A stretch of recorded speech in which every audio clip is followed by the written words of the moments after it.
சாத்தியமில்லாதை பேசுபவர்கள் அல்ல நாம் தமிழர் பிள்ளைகள். சாத்தியம் இல்லாததையும் சாத்தியப்படுத்துபவர்கள் தான் நாங்கள் என்பதை நீங்கள் புரிந்து கொள்ள வேண்டும். அறிவில் சிறந்த எனது பெருமக்கள், என் அன்பு சொந்தங்கள், குறிப்பாக என் தம்பி தங்கைகள், குண்டு மலைக்கே ஓடாது நின்றவர்கள் குளிர் மலைக்கு ஓடினால் என்ன செய்வது? இப்போவாது மழை பெய்யுது. மழை பெய்தும் பயன் இல்லை. ஐயா பேராசிரியர் ஜனகராஜன் சொல்றாரு, செயற்கையா மழை பெய்ய வைக்க போறோம். சரி, பெய்ய வச்சு அந்த மழை நீரை சேமிக்க இடம் வச்சிருக்கியான்னு கேக்குறது. எவ்வளவு மழை பெய்தாலும் இந்த நாட்டில் தண்ணீர் பஞ்சம் தீரப்போவது இல்லை. அதற்கு காரணம் இவர்கள் ஏற்றுக்கொண்டிருக்கிற பொருளாதார கொள்கை. தண்ணீர் மிக உயர்ந்த சந்தை பொருளாக, விற்பனை பொருளாக மாற்றப்பட்டு விட்டது உலகெங்கிலும். 800 கோடி மக்கள், உலகில் 100 கோடி மக்களுக்கு தான் குடிநீர் இருக்கிறது என்று நமது ஐயா அப்துல் கலாம் அவர்கள் பதிவு செய்திருக்கிறார். அப்ப மீதி இருக்கிற மக்களுக்கான குடிநீர் தேவைக்கு தண்ணீருக்கு என்ன செய்வது? பூமிக்குள் 2 விழுக்காடு தான் குடிநீர் இருக்கிறது. அப்படி என்றால் இந்த குடிநீரை 20 விழுக்காடாக உயர்த்துவதற்கு என்ன வழி என்று சிந்திக்காது, 2 விழுக்காடு தான் இருக்கிறதா, இதை விற்றால் நிறைய சம்பாதிக்கலாம், பெரும் வருமானம் ஈட்டலாம் என்று சிந்தித்த மூளைதான், சிந்தனை தான் பச்சை துரோக சிந்தனை, உலக உயிர்களுக்கு செய்த கொடிய துரோக சிந்தனை. தண்ணீர் என்பது மனித தேவை மட்டுமல்ல என் அன்பிற்குரிய சொந்தங்களே, உலக உயிர்களின் உயிர் தேவை. அதனால்தான் தமிழ்மறை நீரின்றி அமையாது உலக எனின் யார் யாருக்கும் வானின்றி அமையாது ஒழுக்கு என்று பாடுகிறது. இன்னைக்கு இப்ப மழை பெய்யும், மழை பருவம் 10 ஆண்டுகளுக்கு வேண்டிய மழை பெய்திருக்கிறது என்பார்கள். 10 மாதத்தில் மறுபடியும் கொடுத்து கொண்டு நம்ம அம்மாவும் அக்காவும் தெருவிலே நிற்பார்கள். ஏன்? நீரை சேமித்து வைத்து நீர் மேலாண்மை என்ற சொல்லையே இப்போதான் இவர்கள் பயன்படுத்துகிறார்கள். அதுவும் நாங்கள் வந்த பிறகு 4000 மில்லிமீட்டர் ஆண்டு ஒன்றுக்கு மழை பெய்யும். 4000 டிஎம்சி, 950 மில்லிமீட்டர், 4000 டிஎம்சி. 1100 டிஎம்சி தண்ணியை பயன்படுத்திட்டு மீதி 2500 கடலுக்கு கலக்க விடுவது யாருடைய தவறு? அதை சேமித்து வைக்க நீர்த்தேக்கங்களை, புதிய நீர்த்தேக்கங்களை உருவாக்குவது யாருடைய பிழை? இருக்கிற நீர்த்தேக்கங்களை பாதுகாத்து பராமரிக்கிறது யார் செய்த தவறு? நீங்கள் அறிவார்ந்த எனது தமிழ் சொந்தங்கள், என் அன்பு தம்பி தங்கைகள், இதை கவனிக்கணும். தேர்தல் முடிந்த பிறகு நாட்டின் பிரதமராக ஐயா நரேந்திர மோடி பொறுப்பேற்ற பிறகு நாடெங்கிலும் மிகப்பெரிய தண்ணீர் பஞ்சத்தை, ஒரு கொடிய வறட்சியை சந்திக்கிறார் நம் மக்கள். ஒரு குடம் தண்ணிக்காக வீதியிலே பல மணி நேரங்கள் நம் அக்காவும் தங்கையும், சின்னம்மாவும் பெரியம்மாவும் காத்து நிற்கிற ஒரு கொடுமையை நாம் பார்த்தோம். பிரதமராக பதவியேற்றவர் இந்த தொலைக்காட்சியிலே, சன் தொலைக்காட்சி, இந்த கே தொலைக்காட்சி எல்லாம் போடுவாங்க, KTV எல்லாம், இது பக்தி வாரம், இது காதல் வாரம் என்று காதல் படமா ஒரு வாரம் போடுவான். அப்புறம் இது பேய் வாரம் என்று வெறும் பேய் படமா போடுவான். அது மாதிரி இவர் பதவியேற்றவன அது முதல் வாரம் பக்தி வாரம். நாட்டில் இருக்க எல்லா கோயிலுக்கும் போய் இடைக்கிட தாமரைப்பூ கொடுத்துட்டாரு. யாரு? ஐயா நரேந்திர மோடி. பிறகு எல்லாரையும் கூப்பிட்டு பேசுறாரு. நிதி ஆயோக்கு கூட்டம். நிதி ஆயோக்கு தான் சொல்லுது, 2020 என் தம்பி ஹுமாயூனோட பதிவு செய்தார் பாருங்க, உலகத்திலேயே நிலத்தடி நீரை அதிகமாக உறிஞ்சுகிற நாடு இந்தியா. இந்தியாவிலேயே அதிகமாக நிலத்தடி நீரை உறிஞ்சுகிற மாநிலம் தமிழ்நாடு. பெரும் முதலாளிகள் நிலத்தடி நீரை உறிந்து வித்துக் கொள்ளலாம் என்று அனுமதி கொடுத்துவிட்டு அக்கோனா, கின்லே, அப்பலோ என்று இவர்கள் நினைக்கிறார்கள். நம்ம அம்மாவுக்கும் அக்காவுக்கும் தண்ணி கிடைக்கல, குடத்தை வச்சுக்கிட்டு தெருவில் நிற்கிறான். ஆனா நீங்கள் கூர்ந்து கவனிங்க, ஒரு குடம் கூட சில்வர் குடமோ வெங்கல குடமோ மண் குடமோ இல்லை, எல்லாம் பிளாஸ்டிக். எது இந்த நிலத்தை, இந்த பூமியை நஞ்சாக்குகிறதோ அந்த நஞ்சை தான் கையிலே குடமாக நம் தாய்மார்கள் வைத்துக் கொண்டு நிற்கிறார். இது அப்புறம். ஆனால் இந்த உறிஞ்சி விற்கிற முதலாளிகளுக்கு எங்கிருந்து தண்ணி வருகிறது? இதுவரை கடையிலே போத்தல்ல தண்ணீர் விற்கப்படுகிறது. அந்த முதலாளிகளுக்கு தண்ணீர் எங்கிருந்து வருகிறது? எங்கிருந்து வருகிறது? எப்படி வருது? நிலத்தடி நீரை எவ்வளவு வேணாலும் உறிஞ்சி வித்துக் கொள்ளலாம் என்று அனுமதித்தது. 1000 அடிக்கு கீழே தண்ணீர் போய்விட்டது. பனை மரம் ஒரு பாலைவன பயிர் அல்ல, ஆனால் வறண்ட நிலப்பயிர். அதுக்கு சல்லி வேர் பக்க வேர்லாம் கிடையாது, ஒரே வேர் தான், ஆணி வேர் தான். 1000 அடிக்கு கீழே போய் நிலத்தடி நீரை உறிஞ்சி கொண்டு வந்து பாதுகாப்பாக பசுமையாக வாழும். ஒரு கிணத்தை சுற்றி 10 பனைமரம் இருந்தால் கடைசி வரை தண்ணீரை வற்ற விடாது என்கிறார்கள். குறிப்பாக நமது அப்பா நம்மால் வராது நமக்கு அறிவுறுத்துகிறார். ஆனால் அந்த பனைமரம் கழுத்து முறிஞ்சு சாகிறது, கொண்டை முறிஞ்சு வீழ்கிறது என்றால் அப்ப 1000 அடிக்கு கீழே நீர் இல்லை, உன் நிலம் பாலைவனமாக மாறிக்கொண்டு இருக்கிறது. பாலைவனத்தில் எந்த உயிர் வாழும்? மனிதன் மட்டுமல்ல, எந்த உயிரும் வாழ்வதற்கு வாய்ப்பற்றதாக நம் தாய்நாடு மாறிக்கொண்டிருக்கிறது. இதை நன்கு புரிஞ்சுக்கணும். ஆனால் இந்த நிலையில் இந்த கடும் வறட்சியை, இந்த நீர் பஞ்சத்தை, நீர் தட்டுப்பாடை நீக்குவதற்கு ஒரு விவாதமோ ஒரு திட்டமோ இல்லை. இந்த வரைவறிக்கையில் கூட, இந்த நிதிநிலை அறிக்கையில் என்ன வந்திருக்கு? ஒண்ணுமில்லை. ஆனால் ஐயா மோடி அவர்கள் ஒரே வார்த்தையில முடிச்சிட்டார், மக்கள் நீரை சேமியுங்கள். எப்படி மக்கள் எப்படி நீரை சேமிக்க முடியும்? நாங்க எப்படி நீரை சேமிக்க முடியும்? அம்மையார் ஜெயலலிதா ஒரு திட்டம் கொண்டு வந்தாங்க, வீட்டுக்கு வீடு மழை நீரை சேமியுங்கள். சேமிக்கிறோம், வீட்டில் நாங்கள் சேமிக்கிறோம், நாட்டில் நீங்கள் எவ்வளவு சேமித்தீர்கள்? அதான் நாங்கள் எழுப்புவதற்கு. வீட்டில் என்ன சேமிக்க முடியும்? நீங்களே சொல்லுகிறீர்கள் 2022 எல்லோருக்கும் வீடு என்று. அப்ப வீடற்ற குடிகள் பல லட்சம் கோடி, பல ஆயிரம் கோடி வீட்டில். இங்க பாருங்க எத்தனை கோடி இருக்கு, பல லட்சம் பேர் இருக்கான் வீடற்றவன். 130 கோடி மக்கள்ல அந்த புள்ளி விவரம் இல்லை. எத்தனை கோடி மக்கள் வீடற்றவர்கள்? அப்ப வீடற்றவன் எப்படி வீட்டுக்கு மழை நீரை சேமிப்பான்? எப்படி சேமிப்பான்? உங்கள் திட்டங்களை பாருங்கள். வீடற்றவர்கள் பல ஆயிரக்கணக்கான மக்கள் இருக்கும்போது கழிவறை கட்டி போங்கள், சுவர் விளம்பரம் எழுதியிருக்கீங்க. சீ சீ, இந்த செயலை நாய் செய்யுமா? எப்படி எழுதி வச்சிருக்கு? இதுக்கு பல 100 கோடி செலவு. போய் பாருங்கள், கிராமங்கள் எல்லாம் சிற்றூர்கள் எல்லாம் ஒரு தெருவில் ஒரு சிறுவர் யாரோ ஒரு பெரியவர் மலம் கழிக்கிறது போல படத்தை போட்டு சீச்சி, இந்த செயலை நாய் செய்யுமா? கழிவறை கட்டி போங்கள். வீடே இல்லாம வீதியில படுத்து கிடக்கிறான்னு நீங்க தான் சொல்றீங்க. அவன் வீடு இல்லாம கக்குஸ் கட்டி அதுக்குள்ள போய் வாழ்ந்துட்டு இருப்பானா? எப்படி இது? உங்கள் திட்டங்கள் எல்லாம் எவ்வளவு சிறப்பானது, எவ்வளவு அறிவார்ந்தது. மின்சாரமே இல்லாத பல ஆயிரம் கிராமங்கள் நீங்க தான் சொல்றீங்க. ஆனா அந்த கிராமத்தில் இருக்கிறவனை மின்னணு பரிமாற்றத்துக்கு, செல்போன் டிரான்சாக்சனுக்கு வாங்குறீங்க, கேஷ்லெஸ் எக்கனாமிக்கு வாங்குறீங்க. Cashless economy. எங்க வீட்டுல, என் தோட்டத்துல, என் நிலத்துல 50 பேர் வேலை செய்யறான், 10 பேர் வேலை செய்யறான். வேலை முடிஞ்சவன அவனுக்கு காசு கொடுக்கணும், ஒரு ஆளுக்கு கூலி 100 ரூபா. எங்க அம்மா எப்படி காசோலையா செக்கா கொடுப்பாளா, இல்ல டெபிட் கார்டு கிரெடிட் கார்டு வச்சு கிளிப்பாளா, இல்ல எப்படி எப்படி காசு கொடுப்பா?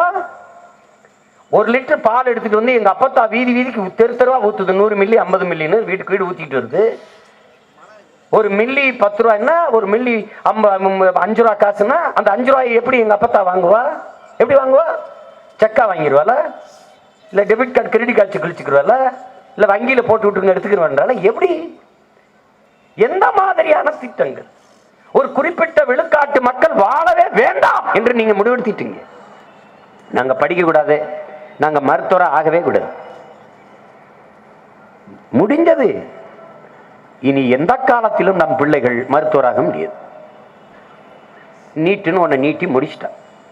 இதுல நீட்ல என்ட்ரன்ஸ், நுழைவு, நானும் மானங்கட கேட்கிறேன், ஒருத்தம் கூட அதுக்கு பதில் சொல்லல. அறிவார்ந்த மக்கள் நீங்க சிந்திங்க. ஒரே மாதிரி கல்வி முறை இல்லாத போது ஒரே தேர்வு முறை எப்படி சரியா இருக்கு? நான் ஓராசிரியர் பள்ளியில் படித்தேன். நகர்ப்புறத்தில் ஒவ்வொரு பாடத்தையும் ஒவ்வொருத்தர் நடத்துறார். ஐயா கலைஞர் கருணாநிதி அவர்கள் கொண்டு வந்த பாடத்தின் சமச்சீர் கல்வி முறை கூட சமச்சீர் கல்வி முறை அல்ல, சமச்சீர் பாடமுறை. என் கையில இருக்கிற பாட புத்தகமும் அவர் கையில் இருக்கிற பாட புத்தகமும் ஒன்று, ஆனால் கல்வி முறை ஒன்றல்ல. எனக்கு மேற்கூரை இல்லை, எனக்கு கழிவறை இல்லை, என் பள்ளியில் விளையாட்டு திடல் இல்லை. என்னுடைய ஆசிரியர் 3ஆம் தர ஆசிரியர். ஏ கிரேட் ஆசிரியர்கள் எங்கு பணியமர்த்தப்படுகிறார்கள்? 2ஆம் தர தகுதி பெற்ற ஆசிரியர்கள் எங்கு பணியமர்த்தப்படுகிறார்கள்? வாங்க பொது விவாதிப்போம், எங்கு விவாதிப்போம். அப்ப எப்படி என்னுடைய கல்வித்தரமும் அவருடைய கல்வித்தரமும் எப்படி வரும்? நீ கொண்டு வருகிற திட்டம் எல்லாம் digital India, smart village, smart city, smart city, smart village எங்க? ஸ்மார்ட் வில்லேஜ் இருக்கு, ஸ்மார்ட் சிட்டி இருக்கு, ஸ்மார்ட் வில்லேஜ் எங்க? இங்க புல்லட் ட்ரெயின் ஓடும், என் ஊர்ல சைக்கிளே ஓடாது. நான் அவன் ஒன்னா? எப்படி? என்ன மாதிரியான முறை பாருங்க. நகரங்கள் பிதுங்கி வழியுது. இங்கே கல்வி, இங்கே போக்குவரத்து, இங்க மருத்துவம், எல்லா வசதியும் இங்க கொண்டாந்து குவிக்கிறது நகர்ப்புறத்துல. கிராமங்கள் காலியாகுது, அங்க ஒண்ணு இல்ல. அப்ப அங்க இருந்து வருகிற மாணவன் எப்படி இந்த ஒரே தேர்வு முறையில் தேர்ச்சி பெற முடியும்? இதை சிந்திக்க வேண்டாமா? ஒரு தேசத்தின் குடிகளுக்கு சமமாக சரியான கல்வியை கொடுத்துல நீங்க தேர்வு வைக்கணும். அப்படி இருக்கா? எப்படி எப்படி பாருங்க. தம்பி ஹுமாயூன் கூட இங்க பதிவு செய்தார், கல்யாண சுந்தரம் அந்த கருத்தை பதிவு செய்தார். இவர்களை பாருங்க, இந்த திமுக அதிமுகவை நீங்க நம்பி ஓட்டு போட்டு பாருங்க. அறிவார்ந்த இந்த சொந்தங்கள் என் மேல கூட எல்லாரும் கோவிக்கிறாங்க, இவர் இதை எதிர்க்கிறாரு அப்படின்னு. நியாயத்தின் வழியில் நின்று சிந்திங்க, இந்த வழியை உணர்ந்து சிந்திங்க. நாங்க சொல்றது சரின்னு படும். முன்னேறிய வகுப்பினருக்கு 10 விழுக்காடு இடஒதுக்கீடு என்று பாரதிய ஜனதா அரசு கொண்டு வருது. இதை நுட்பமாக்கவீங்க. இதை திமுக எதிர்த்து பேசியதை ஒழிய எதிர்த்து வாக்கு செலுத்தல. அதிமுக எதிர்த்து விவாதித்ததை ஒழிய வாக்கு செலுத்தல. வெளிநடப்பு வெளிநடப்பு என்பதும் ஒருவித மறைமுக ஆதரவு தான். அறிவுச்சந்தன் சொந்தங்களே, அன்பு தம்பிதங்கையிலே, இட ஒதுக்கீடு என்பது எதற்கு கொண்டு வரப்பட்டது? இந்த ரிசர்வேஷன் கோட்டா எது கொண்டு வரப்பட்டது? இது புதுசா இல்ல. அதனால் அம்பேத்கர், புரட்சியாளர் அம்பேத்கரும் அன்றைய பிரதமராக இருந்த ஐயா நேரு அவர்களும் அறிவார்ந்த சபையில் பல மணி நேரங்கள் விவாதித்து எடுக்கப்பட்ட முடிவு. Socially educationally backward, socially economically backward என்று இல்லது. அதை நல்லா கவனிச்சுக்கணும். நீங்க இது என்னன்னா, எப்படி எதுக்காக கொண்டு வரப்போது இடஒதுக்கீடுனா, பிறப்பின் அடிப்படையில் பேதம் கற்பித்து வர்ணாசிரம கட்டமைப்பை உருவாக்கி இவன் தாழ்ந்தவன் உயர்த்தவன் என்று உயர்ந்தவன் என்ற பேதத்தை கற்பித்து இவன் இழி சாதி இழிமகன் என்று பாகுபாடு பாராட்டி எந்த சாதியின் அடிப்படையில் எனக்கு கல்வி, வேலை வாய்ப்பு, அரசியல் அதிகாரம் மறுக்கப்பட்டதோ அதே சாதியின் அடிப்படையிலேயே இந்த கல்வி, வேலை வாய்ப்பு, அரசியல் அதிகாரத்தை பகிர்ந்து கொடுப்பதற்கான வாய்ப்பு தான் இந்த இடஒதுக்கீடு, வகுப்பு வாரி பிரதிநிதித்துவம். இதை நல்லா விளங்கணும். அதான் முக்கியம். இப்போ இந்த தெருவில் நான் நடக்கக்கூடாது. நான் ஏழை என்பதற்காக அந்த விதி இல்லை, அந்த தீண்டாமை முறை இல்லை. நான் தாழ்ந்த சாதி இழிமகன் என்பதற்காகத்தான். இதை நல்லா கொஞ்சிக்கணும். நான் ஒரு உயர்ந்த சாதி பெண்ணை திருமணம் செய்கிறேன், நான் ஏழை என்பதற்காக கொலை செய்யப்படவில்லை. நான் தாழ்ந்த சாதி இழிமகன் என்பதற்காகவே இங்கே சாதிய படுகொலை, ஆணவ படுகொலைகள் நிகழ்த்தப்படுகிறது. அன்பிற்குரிய தம்பி தங்கைகள், இதை மிக ஆழமாக சிந்திச்சு பார்க்கணும்.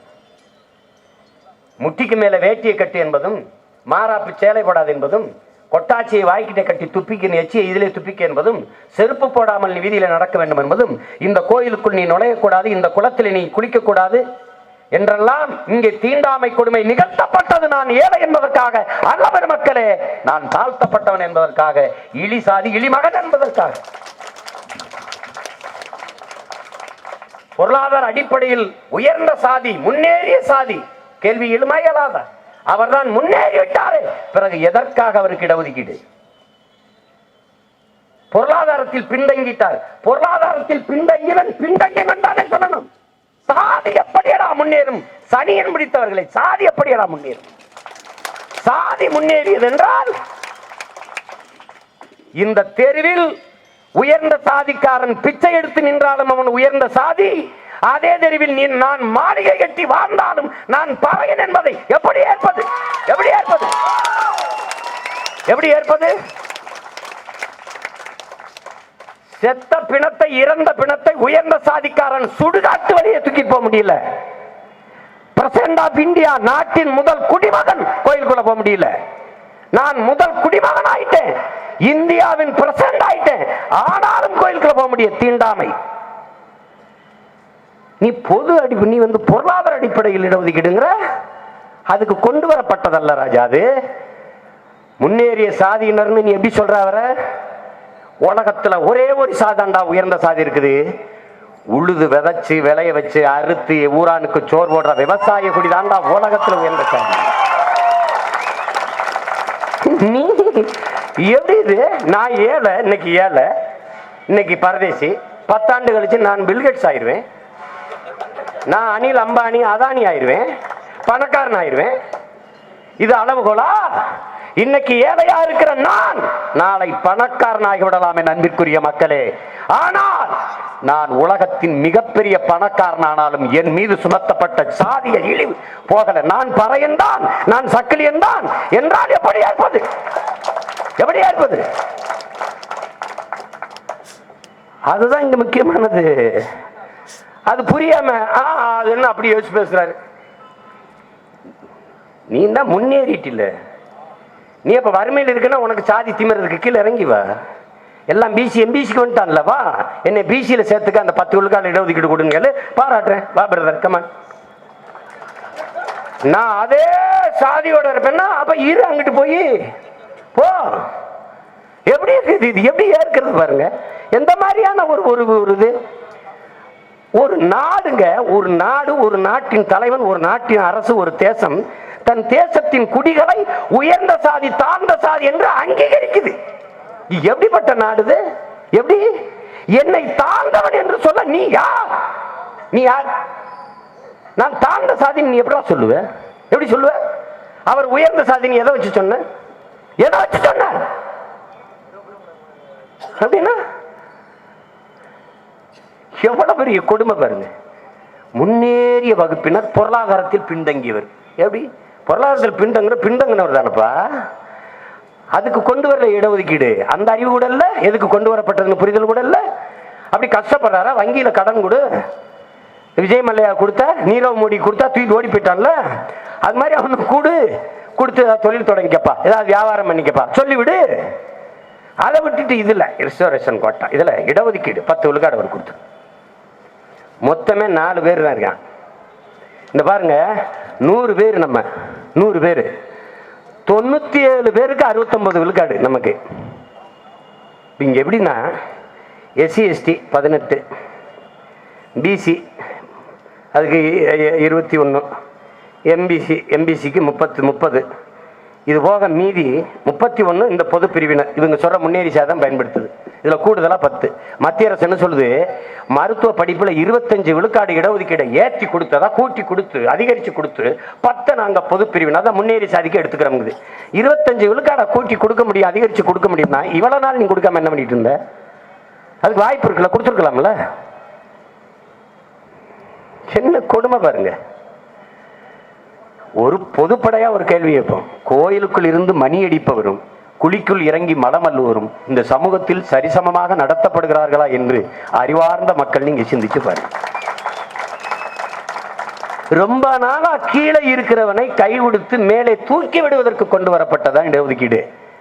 மறுபடியும் கீழே ஓட்டு ஏறி மிதிக்கிறதுக்கு இல்ல. இதை புரிஞ்சுக்கணும்.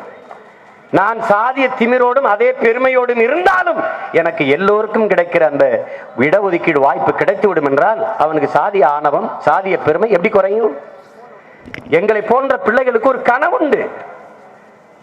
எங்களை போன்ற பிள்ளைகளுக்கு சாதி ஒழித்தல் ஒன்று, நல்ல தமிழ் வளர்த்தல் மற்றொன்று. பாதியை நாடு மறந்தால் மற்ற பாதி துலங்குவதில்லை என்றார் யாரு? எங்க புரட்சி பாவலன். கடவுள் வெறி, சமய வெறி, கண்ணல்லிகர் தமிழுக்கு நோய் நோய் நோயே, இடை வந்த சாதி எனும் இடர் ஒழிந்தால் ஆள்வது நம் தாய் தாய் தாய் என்கிறான் எங்கள் புரட்சி பாவலன். சாதி இரண்டொழிய வேறில்லை சாற்றுங்கால், நீதி வலுவா நெறிமுறையில் இட்டோர் பெரியோர் இடாதார் இழிகுலத்தோர் பட்டாங்கில் உள்ளபடி என்று அவை பெருமாட்டி பாடுறார். சாதிகள் இல்லையடி பாப்பா, குல தாட்சி உயர்ச்சி சொல்லல் பாவம், நீதி உயர்ந்த மதி கல்வி அன்பு நிறைய உடையோர் மேலோர் என்று பெரும்பாவலன் பாட்டன் பாரதி பாடுறான்.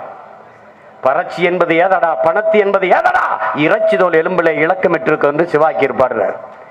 பிறப்பு ஒக்கும் எல்லா உயிருக்கும் சிறப்பவா செய்தொழில் வேற்றுமை என்று தமிழ் மறை கற்பிக்கிறது. பன்னெடுங்காலமாக சாதிக்கெதிராக புரட்சி செய்து வந்த புரட்சியாளர்களின் பிள்ளைகள் காமராஜ் தொடங்கி கக்கனில் இருந்து, சிங்காரவேல இருந்து, ஜீவானந்தத்தில் இருந்து, வைகுந்தரில் இருந்து, வள்ளலாரில் இருந்து அரும்பெரு மக்கள் இந்த நிலத்திலே ஆற்றிய தொண்டில் அதில் படித்து வளர்ந்து வந்த பெரிய இந்த பிள்ளைகள் சாதியை ஏற்றதால் ஒரு சமநிலை சமூகம் ஒரு நாள் மலரும் என்று நம்பிக்கையோடு காத்திருக்கிற நேரத்தில் அதில் ஓங்கி ஒரு சம்மட்டி வைத்து அடித்து நொறுக்குவது போல முன்னேறிய சாதியினருக்கு பொருளாதார அடிப்படையில் இடஒதுக்கீடு. இது எப்படி இருக்குது? அப்ப நாம என்ன சொல்றோம்? ஒரு விடுதலை என்பது பல படிநிலைகளை கொண்டது. என் அன்பு பிள்ளைகளே, ஒரு தேச விடுதலை என்பது, ஒரு நாட்டின் விடுதலை என்பது சமூக விடுதலை. முதல் படிநிலை சமூக விடுதலை. அதாவது சாதியை ஏற்றதாழ்வற்ற, உயர்ந்த சாதி தாழ்ந்த சாதி என்ற பாகுபாடற்ற சமூக விடுதலை முதல் படி விடுதலை, முதல் படிநிலை. 2, ஏழை பணக்காரன் என்ற பாகுபாடற்ற வர்க்க விடுதலை. 3வது பெண்ணிய விடுதலை, பாலியல் வேறுபாடற்ற ஆண் பெண் என்ற பாலியல் வேறுபாடற்ற பெண்ணிய விடுதலை. 4வது பொருளாதார விடுதலை. அதற்கு பிறகுதான் அரசியல் விடுதலை. ஆனால் இதில் எந்த விடுதலையும் அடையாத இந்தியா வெறும் அரசியல் விடுதலை மட்டும்தான் அடைந்திருக்கிறது. அற்ப அரசியல் விடுதலை. ஆங்கிலேயன் இருந்த இடத்தில் அவன் எழுந்து போயிருக்கிறான், நம்மால் உட்கார்ந்து இருக்கிறான். அதே ஆங்கிலேயன் ஆட்சி மொழி தான், அதே மொழி தான். ஆங்கிலம் அவன் இருக்கும்போது இது ஆட்சி மொழியோ அதே தான், இங்கிலீஷ் தான். அதே முறை.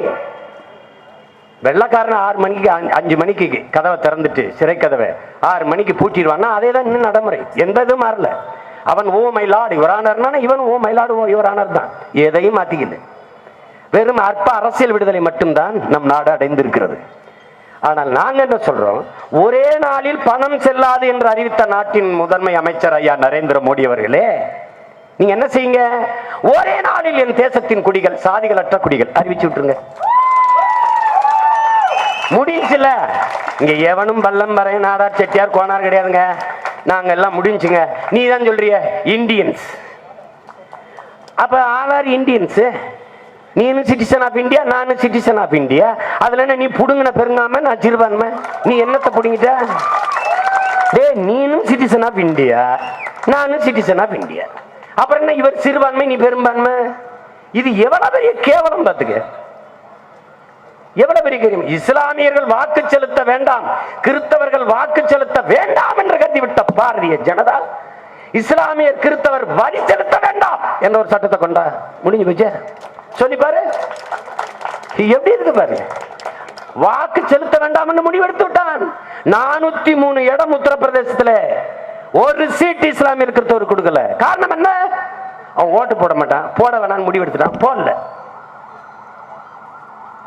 அதிமுக பிஜேபி ஐயா எடப்பாடி பழனிசாமி சொல்றாரு பாருங்க, இப்ப ஒருத்தர் கொடுத்துருக்காங்க, ஏதோ ஜான் முகமது, ஏதோ ஒரு இதுக்கு மாநிலங்களவை உறுப்பினருக்கு முகமது ஜான், அவருக்கு ஏன் கொடுத்துருக்கீங்கன்னா, இல்லை அந்த நேரம் கூட்டணி காரணமாக நாங்கள் போய் இஸ்லாமியருக்கு சீட்டு கொடுக்க முடியவில்லை, அதனால் இதே நேரத்தில் இது கொடுத்துக் கொள்கிறோம்.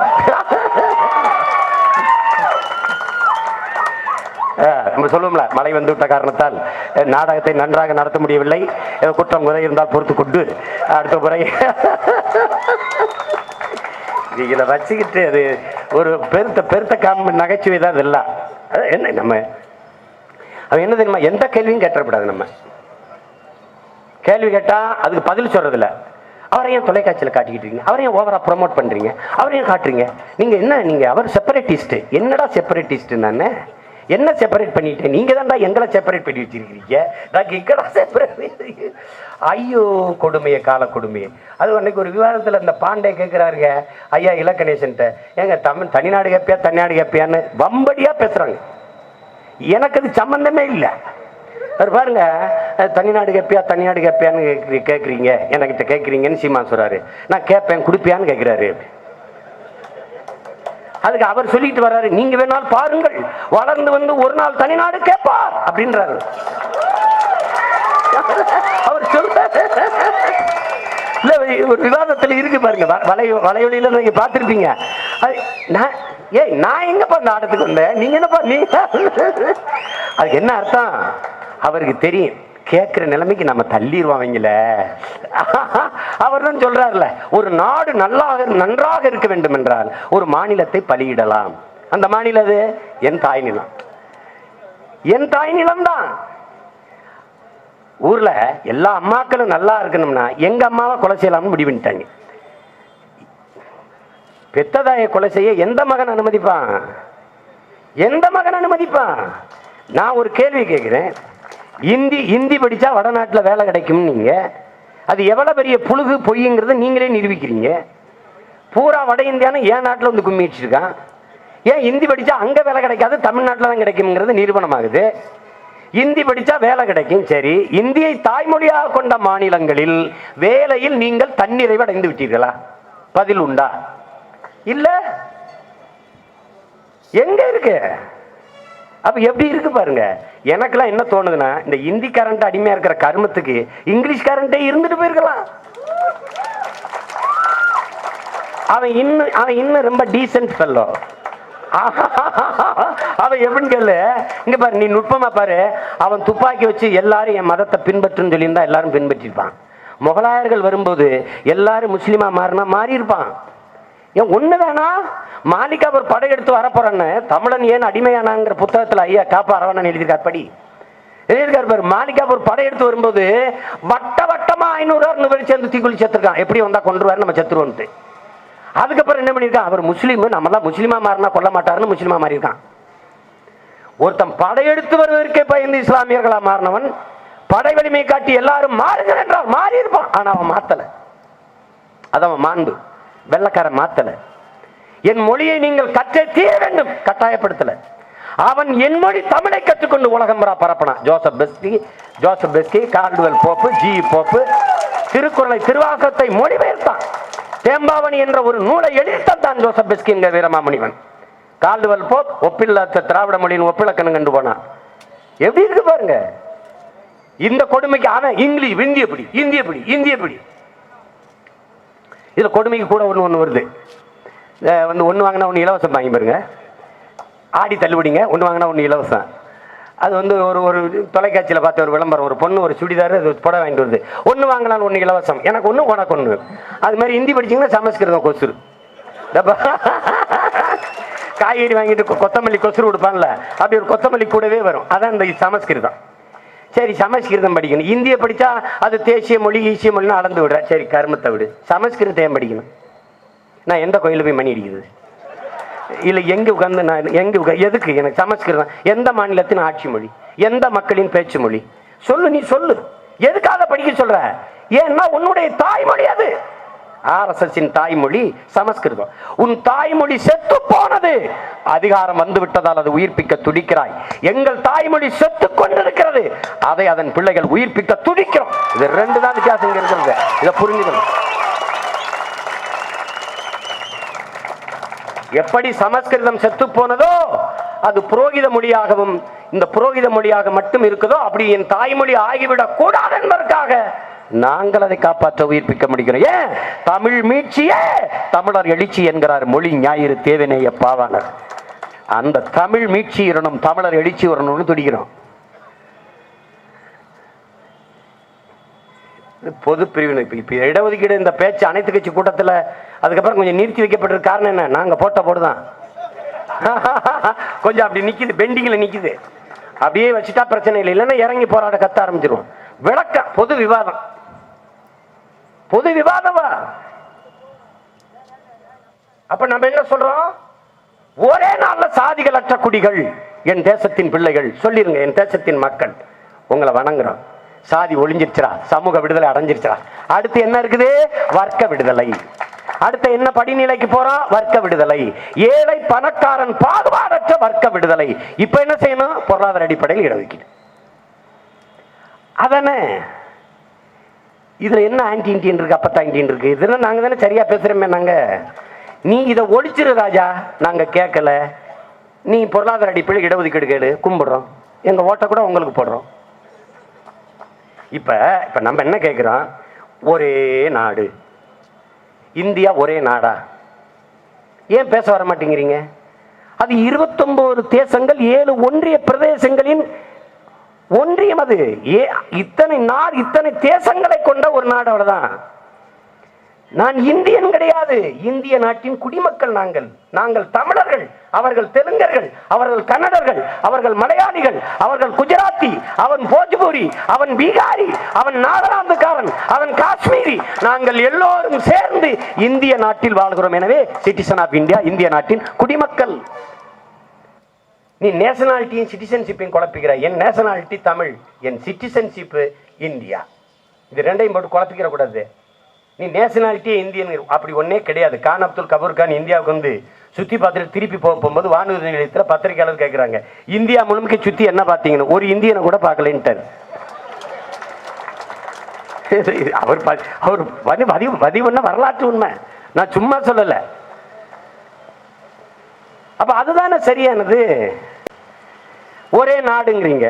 நாடு நல்லா கவனிச்சுக்கிறீங்க கொஞ்சம்.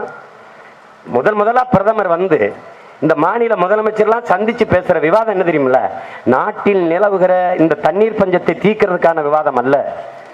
நாட்டை கல்வியை சமமாக கொடுத்து, பொருளாதாரத்தை சரிசமமாக வளர்த்து எடுத்து, எல்லோருக்கும் வேலை வாய்ப்பை கொடுத்து, தரமான மருத்துவத்தை தன் குடிகளுக்கு கொடுத்து, உலக தரத்திற்கு தன் தேசத்தை முன்னேற்றுவதற்கான விவாதம் அல்ல.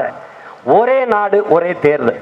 தேர்தல் முடிஞ்சிருச்சு, இனி அடுத்த தேர்தல் வர்றதுக்கு ரொம்ப நாள் இருக்கு, 5 ஆண்டு இருக்கு. அது அப்போதைக்கு பேசினா கூட பரவாயில்ல. தேர்தல் முடிஞ்சு பதவிக்கு வந்தவன முதல் விவாதமே ஒரே நாடு ஒரே தேர்தல். இது அறிவார்ந்த எனது தம்பி தங்கைகள், என் அன்பிற்குரிய சொந்தங்கள் சிந்திக்கணும். ஒரே தேர்தல், இது ஒரே நாடா இல்லைங்கிறது அப்புறம் விடுங்க. இப்போ ஒரே தேர்தல். அது எப்படின்னா செலவை மிச்சப்படுத்துறாங்க. செலவை மிச்சப்படுத்துறாரு. எப்படி எப்படி மிச்சப்படுத்துறாங்க? 60,000 கோடி மிச்சமாயிருது. நம்ம என்ன கேள்வி கேட்கிறோம்? சட்டசபைக்கு, எல்லா மாநிலங்களின் சட்டசபைக்கும் எல்லா மாநிலத்தின் பாராளுமன்றத்திற்கும் ஒரே நாள்ல தேர்தல்.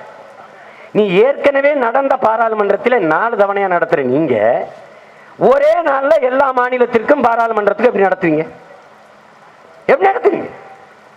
நீங்க நுட்பமா கவனிச்சுக்கோங்க. அமெரிக்கா, அவனே டிஜிட்டல் அமெரிக்கான்லாம் பீத்திக்கிட்டு கிடக்கல. 50 மாகாணம், ஒவ்வொரு மாகாணத்துக்கும் ஒவ்வொரு நேரம்.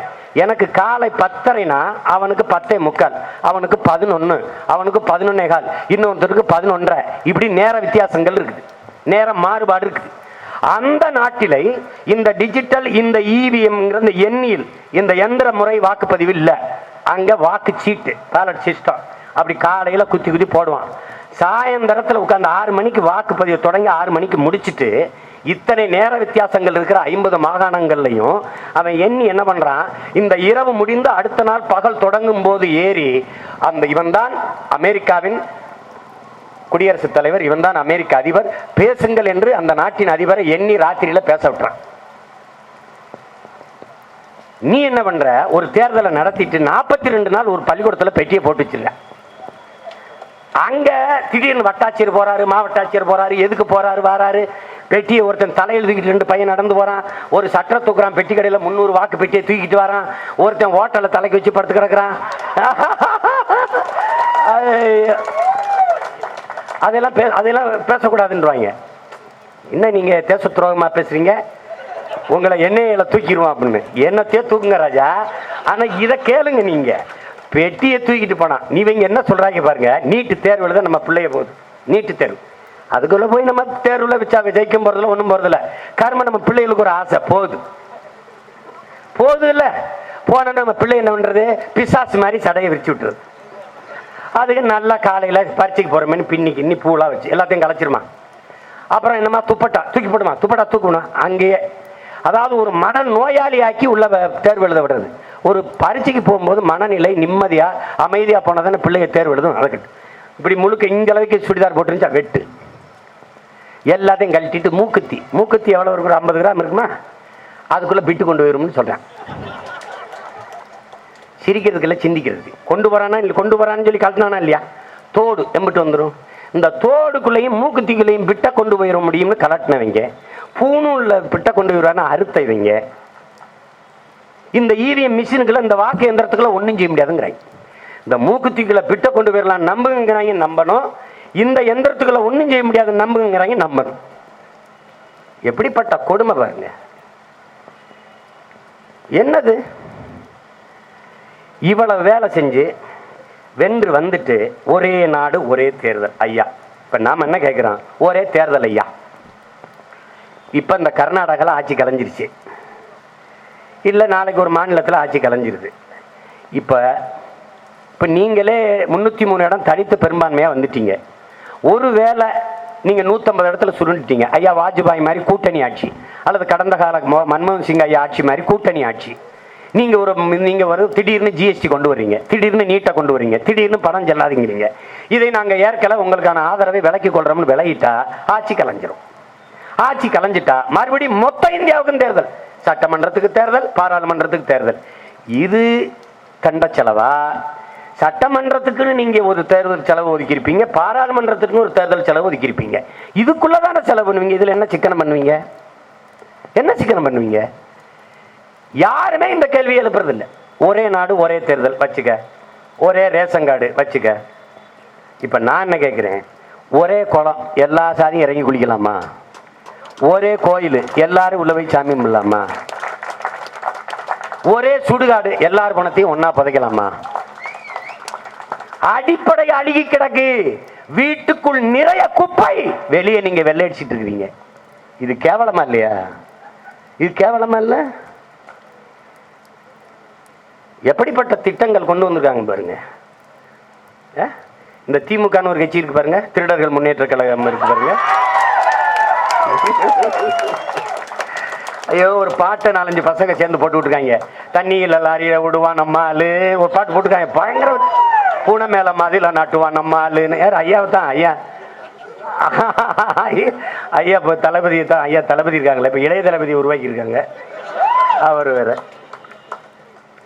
இவங்க என்ன சொல்றாங்க? தமிழ்நாட்டை தமிழரே ஆளணும் போது என் மேல தமிழ்நாட்டை தமிழர் ஆளலாமா? அது எப்படிங்க அப்படின்னு. டேய், உன் கட்சிக்கு தலைவனை ஒரு வீட்டை விட்டு வேற ஒருத்தனை கொண்டு வர முடியல. ஒரு வீட்டுக்குள்ள இருக்கிறத தவிர வேற ஒருத்தனை கொண்டு வர முடியல. இத்தனை கோடி மக்கள் இருக்கிறனால அந்த திமுகவுக்கு தலைவர் கருணாநிதி வீட்டை வந்து வேற எங்கேயும் வர முடியாது. அப்போ ஒரு கட்சிக்கு தலைவனே ஒரு வீட்டுக்குள்ள இருக்கிறவன் தான் வர முடியும், வேற நாட்டுல இருந்து யாரும் வர முடியாதுன்னு சொல்ற நீ. என் நாட்டை நான் தான் ஆளணுங்கிறத எப்படி கேள்வி கேட்கிற? எப்படி கேள்வி கேட்கிற? எப்படி கேட்க முடியும்? நீங்க அது கேட்க முடியாது. காலங்காலமா ஏமாற்றி சில்லறை வர்த்தகத்தில் அந்நிய முதலீடு வருது. காங்கிரஸ் ஆட்சியில் தமிழ்நாடு முழுக்க திமுக போராடுது எதிர்த்து. அந்த வரைவு மசோதா அங்க வருது, சட்டமாக்கி வருது. சில்லறை வர்த்தகத்தில் அந்நிய முதலீடு, அதை ஆதரிச்சு திமுக வாக்கு செலுத்திடுது. இங்க எதிர்த்து போராடுது, அங்க ஆதரிச்சிருது. இதே மாதிரி ஊடகவியலாளர்கள் வந்து என்ன பண்றாங்க? நீங்க என்ன இங்க எதிர்த்து போராடிட்டு அங்க ஆதரிச்சு ஓட்டு போட்டீங்களேன்னு கேட்குறாங்க. அதுக்கு ஐயா கருணாநிதி அவர்கள், எதிர்த்து ஓட்டு போடுறது மதவாத சக்திகளுக்கு ஆதரவா போயிடும். 2 மாசத்துல ஏற்காட்டில் இடைத்தேர்தல் வருது. ஏற்காட்டில் அது பாரதிய ஜனதாவுக்கு ஆதரவா போயிரும்ன்றாரு. இங்க ஏற்காட்டில் இடைத்தேர்தல் வருது, ஒன்றத்துக்கு உதவாத ஒரு இடைத்தேர்தல். அந்த இடைத்தேர்தலில் எல்லா கட்சிகளுக்கும் எழுதுறாரு எங்களை ஆதரிங்கன்னு. அதுல பிஜேபிக்கும் எழுதுறாரு. அப்ப எதிர்த்து வாக்கு செலுத்துவது என்பது மதவாத சக்திக்கு ஆதரவாயிரும். எங்களை ஆதரிங்கள் என்று கடிதம் எழுதுவது மதவாதத்துக்கு எதிராயிருமான்னு கேட்டா பதில் இல்லை. இப்ப NIA தேசிய புலனாய்வு அமைப்பு, இப்ப நான் என்ன கேள்வி கேட்டேன்? மத்திய புலனாய்வுக்கும் இந்த தேசிய புலனாய்வுக்கும் ஏதாவது வித்தியாசம் வச்சிருக்கீங்களான்னு. பதில் இல்லை. அதை விட இதுக்கு கூடுதல் அதிகாரம் கொடுக்கிறோம் அப்படின்னு. அப்படின்னா இந்த அதிகாரத்தை அதுக்கு கொடுத்துருக்கலாம்ல. எப்படி இருக்குது? எப்படி இருக்குது? இந்த பிள்ளை ஒல்லியா இருக்கான், அதனால குண்டா இருக்க பிள்ளைக்கு கூட கொஞ்சம் சோறு விட்டுறேன்னு சொன்னா எப்படி இருக்கும்? நம்ம கோவமா வராதா? டேய், இது பாருங்க, இவங்க காமெடி இல்லை பாருங்க. சரி, இப்ப இந்த தேசிய புலனாய்வு அமைப்பை வச்சுக்கிறீங்க. அப்ப இந்த மத்திய புலனாய்வு அமைப்பு தேவையில்லை, தண்ட சம்பளம் தானே, கலைச்சி விட்டுலாம்ல. ஏன்னா இதை விட கூடுதல் வலிமையும் அதிகாரத்தை இது பெற்றுச்சு. அப்ப இது NIA வச்சுக்கலாம்ல. அதுக்கு பதில் இல்லை. இந்த தேசிய புலனாய்வு அமைப்பை திமுக காங்கிரஸ் ஆதரிக்குது. இப்ப அந்நிய முதலீட்டுல வந்து எதிர்த்து வாக்கு செலுத்தினால மதவாத சக்திக்கு எதிராக வந்துடும், ஆதரவா வந்துடும் பேசியவர்கள் அதே மதவாத சக்தி கொண்டு வந்த இந்த NIA அந்த மசோதா அந்த அமைப்பை அப்படியே முழுக்க ஆதரிச்சு வாக்கு செலுத்துவதை எப்படி பார்க்கிறது? எப்படி பார்க்கிறது? அவங்க முடிவு பண்ணிட்டாங்க, இது இஸ்லாமியர்களுக்கும் தமிழ் அமைப்புகளுக்கும் தானே, நமக்கு இல்லையில. திருடர்கள் பாதுகாப்பு, அதனால ஒரு பிரச்சனையும் இல்லை. ஏன் இந்த சீமா மாதிரி ஆளு கத்துவாங்க, ஹைட்ரோ கார்பன் எடுக்காதே, மீத்தேன் இது எடுக்காதே. நாம இருக்கிறதா அவங்களுக்கு தலைவலின்னு நினைக்கிறாங்க, உள்ளதுக்கு போட்டா நிம்மதியா இருக்கலாம்னு நினைக்கிறாங்க. அப்படி சாதாரணமா விட்டு போற ஆளுகள் இல்ல ராஜா, நாங்க அப்படி விட்டு போற ஆளுகள் இல்ல. விடாம களத்தில் நின்று போராடிட்டு இருக்கோம். என்ன விளையாட்டுக்க? பெருங்கனவு கொண்டு நிற்கிற பேரினத்தின் பிள்ளைகள் நாங்கள். அடிமை தேசினத்தின் உரிமை விடுதலை விடை தலையே ஆனாலும் பிரச்சனை இல்லை என்று நிற்கிறது இல்லை. அடிமை சாவு அடிமை வாழ்விலும் உரிமை சாவு மேலானது என்று முழங்கிய வீரப்பெரும் பாட்டன்கள் வாரிசுகள். சும்மா மற்ற மாதிரி அரசியல் நின்று போறது இல்ல. இது ஒரு புரட்சிகர அரசியல், மாபெரும் மாற்றத்திற்கான எளிய மக்களின் புரட்சி. இது காசு இருக்கிறவன் தான் அரசியல் செய்ய முடியும் என்கிற நிலையை மாற்றுகிற மக்கள் ஜனநாயக புரட்சி. எளிய மகளின் தங்கை தீபலட்சுமி நிறுத்திருக்கோம்னா காரணம் என்ன? 2 பேர் நிக்கிற ஆள் யாரு? ஒருத்தர் துரைமுருகன் ஐயா மகன், இன்னொருத்தர் AC சண்முகம்னு ஒரு பெரிய ஐயா கல்வியாளர், கல்வி தாளாளர். எவ்வளவு காசு இருக்குன்னு எண்ணி முடிக்கிறதுக்குள்ள நாம இறந்துருவோம். அவ்வளவு பணம் அவங்க வச்சிருக்கிறாங்க. அதனால அதற்கு இடையில நம்ம நின்று ஒரு புரட்சிகர அரசியலை, ஒரு மாற்று அரசியலை முன்வைப்பது என்பதை மகத்தான சாதனை தான். ஆனால் என் மக்கள், என் அறிவிற்சிறந்த பெற்றோர்கள், என் தம்பி தங்கிகள் இந்த தருணத்தை, இந்த அரிய வாய்ப்பை தவறவிட்டு விடக்கூடாது. உழைக்கும் மக்களின் அடையாளமாக இருக்கிற வேளாண் குடிமகன் விவசாய சின்னத்தை ஏந்தி வருகிற உங்கள் பிள்ளைகள் எங்களுக்கு நீங்கள் வாக்கு செலுத்தி வெற்றி பெற செய்ய வேண்டும். நான் பெருமைக்கு சொல்லவில்லை, பேச வேண்டும் என்பதற்காக பேசவில்லை. வங்க தேசத்தினுடைய அந்த பாராளுமன்ற உறுப்பினர் மகுவா மைத்ரா போல என் தங்கை தீபலட்சுமியும் உலகம் திரும்பி பார்க்கிற ஒரு உறுப்பினராக இந்திய பாராளுமன்றத்திற்குள் இருப்பார். அவர்கள் பேசல. அதே மேற்கு வங்கத்தில் ஒரு உறுப்பினர் எந்திரிச்சு பேசுறார், தமிழ்நாட்டிற்கு ஈழத்தமிழர்களுக்கு இரட்டை குடியுரிமை கொடுங்கள் என்று. இங்கே போன 38 பேரும் என்ன பண்ணார்கள்? திடீரென்று பெரியார் வாழ்க, தமிழ் வாழ்க. இவ்வளவு காலம் வாயில் என்ன பிளாஸ்திரியா போட்டிருந்தீங்க? தமிழ் வாழ்கன்னு சொல்லாம தமிழ் எப்படி வாழும்? எப்படி வாழும்? தமிழ்நாடுன்னு பேர் வச்சுட்டா தமிழ் வாழ்ந்துருமா? ஆனால் தமிழுக்கும் தமிழருக்கும் இது சுடுகாடாக மாறி பல ஆண்டுகள் ஆகிவிட்டது. என் அன்பிற்குரிய சொந்தங்கள், என் அருமை தம்பி தங்கைகள், மதிப்புமிக்க உங்கள் வாக்கை மறுபடியும் மறுபடியும் இவர்களுக்கு நீங்கள் செலுத்தக்கூடாது. எங்களுக்கு போட்டால் ஓட்டு வீணாய்விடும் என்று சொல்லாதீர்கள். பல ஆண்டுகள் இவர்களுக்கு போட்டு நாட்டை வீணாக்கிய நீங்கள் ஒரு ஓட்டை வீணாக்குவதை பற்றி சிந்தித்துக் கொண்டு இருக்காதீர்கள். எங்களுக்கு வாக்கு செலுத்துங்கள், நாங்கள் தான் வெல்வோம். இப்ப திமுக வென்று என்ன ஆக போகிறது? 38 உறுப்பினர் அனுப்புனீங்கள் புதுச்சேரியோட சேர்த்து. என்ன ஆக போகிறது? கூடுதலாக ஒன்று கொடுத்து என்ன சாதிக்க போகிறார்கள்? பாரதிய ஜனதா ஆட்சி அமைத்து விட்டது. 303 இடம், 353 இடத்துல இவர்கள் வென்றிருக்கார்கள் கூட்டணியோட சேர்த்து. ஐயா ஏசி சண்முகம் வென்று என்ன செய்ய போறாரு? ஒன்னும் இல்லை, அவரும் ஒரு உறுப்பினராக இருப்பார். இவ்வளவு அவர் அதிமுக இல்லை, அவர் வேற மக்கள் நீதி கட்சியே அதை வச்சிருக்கிறார், புதிய நீதி கட்சின்னு அதை வச்சிருக்கிறார். அவர் அதிமுக இரட்டை சின்னத்தில் நிற்கிறார். இப்போ அவங்க போய் என்ன ஆக போகுது? ஆனால் உங்கள் பிள்ளைகள் எங்களை வெல்ல வச்சீர்கள் என்றால் உலகம் திரும்பி பார்க்கும் தமிழர் நிலத்தில் புத்தம் புதிய தூய அரசியல், ஒரு புரட்சிகர அரசியல் உருவாகிவிட்டது என்கிற வரலாற்று பெருமாற்றம் நிகழ்ந்துடும்.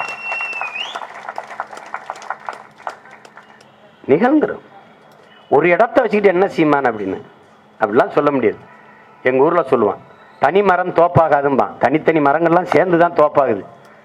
அதை நீங்கள் கவனிச்சுக்கணும். மார்ட்டின் லூதர் கிங் சொல்கிறான்ல, என்னடா பார்த்துக்கிட்டு இருக்கான்னு, மொத்த படிக்கட்டையும் பார்த்து பிரமிச்சு நிற்காதே, நம்பிக்கையோடு முதல் படியில் ஒரு அடி எடுத்து வையுங்கிறான் மார்ட்டின் லூதர் கிங்.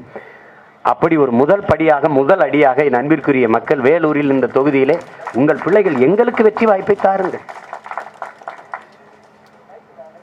மறந்து விடாமல் நீங்கள் உலகத்திற்கு உணவளித்து விட்டு ஒருவேளை சோற்றுக்கும் வழி இல்லாமல் ஓலக்குடிசையிலே ஒடுங்கி கிடக்கிற ஏழை விவசாயி பாருங்கள்.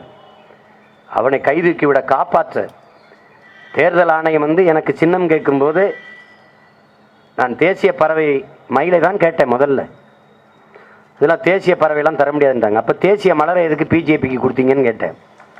அது அப்போ நடந்துருச்சுன்ட்டாங்க. சரி, காளை மாட்டை கொடுங்கண்ணே, உயிருள்ள எதையும் உங்களுக்கு தர முடியாதுன்னாங்க. அப்போ ஏன் அம்மையா மாயாவதிக்கு நீங்கள் யானையை கொடுத்தீங்கண்ணே? அது அப்போ நடந்துருச்சுனாங்க. நான் பின்னாடி பிறந்ததான் உங்களுக்கு பிரச்சனையாக இருக்கான்னு கேட்டேன். நான் எந்த பதிலும் இல்லை. உயிரோடு இருக்கிறதை சின்னமாக தர முடியாது என்று சொன்ன தேர்தல் ஆணையம் விவசாயி எனக்கு சின்னமாக கொடுத்துருக்குன்னா என்ன அர்த்தம்? விவசாயி உயிரோடு இல்லைன்னு அர்த்தம். அதையே எனக்கு சின்னமாக கொடுத்துச்சு. உயிரை கொடுத்தாவது சீமான் விவசாயிகளை காப்பாற்றிடுவான்னு கொடுத்துருங்க. அறிவிச்சிறந்த பெருமக்கள், என் அன்பு சொந்தங்கள், ஒரு விவசாய குடும்பத்தில் பிறந்த பிள்ளைகள் நாங்கள் இந்த வீதியில் நின்று கத்திக்கொண்டிருக்கோம். ஒரு நாட்டில் என் அன்பின் மக்களே, என் அருமை தம்பி தங்கைகளே, ஒரு நாட்டில் விவசாயி வாழ்கிறான் வளர்கிறான் என்றால் அந்த நாடு வாழ்கிறது வளர்கிறது என்று பொருள். ஒரு நாட்டில் விவசாயி வாழ முடியாமல் தற்கொலை செய்து கொண்டு சாகிறான் என்றால் அந்த நாடு நாடு இல்லை, அது சுடுகாடு என்று பொருள். ஒரு விவசாயி சாகிறான் என்பது இன்றைக்கு செய்தியாக இருக்கலாம், நாளை நாம் உணவில்லாமல் சாகப் போகிறோம் என்பதற்கான எச்சரிக்கை, முன்னறிவிப்பு என்பதை கற்றறிந்த தம்பி தங்கைகள், அறிவிச்சிறந்த எனது பெற்றோர்கள், அன்பு உறவுகள் இதை புரிந்து கொள்ள வேண்டும். எனவே இரட்டை கரும்போடு கைகட்டி நிற்கிற அந்த ஒடுக்கப்பட்ட உழைக்கும் மகனை, அந்த ஏழை விவசாயியை தேடி பார்த்து நீங்கள் வாக்கு செலுத்துங்கள். வாக்கு எந்திரத்தில் எந்த சின்னம் மங்களாக தெரியாமல் சின்னதாக இருக்கிறதோ அதான் நாம் தமிழர் கட்சியின் விவசாயி சின்னம். அவனுக்கு வாக்கு செலுத்தி வெல்ல வையுங்கள். புதியதொரு தேசம் செய்வோம், மக்கள் புரட்சியாளரை உறுதி செய்வோம். உங்களுடைய சின்னம் விவசாயி உங்களுடைய வேட்பாளர் என் அன்பு தங்கை தீபலட்சுமி. புரட்சி எப்போதும் வெல்லும். வேலூரில் நாளை நமது வெற்றி அதை சொல்லும். நன்றி, வணக்கம். நாம் தமிழர்.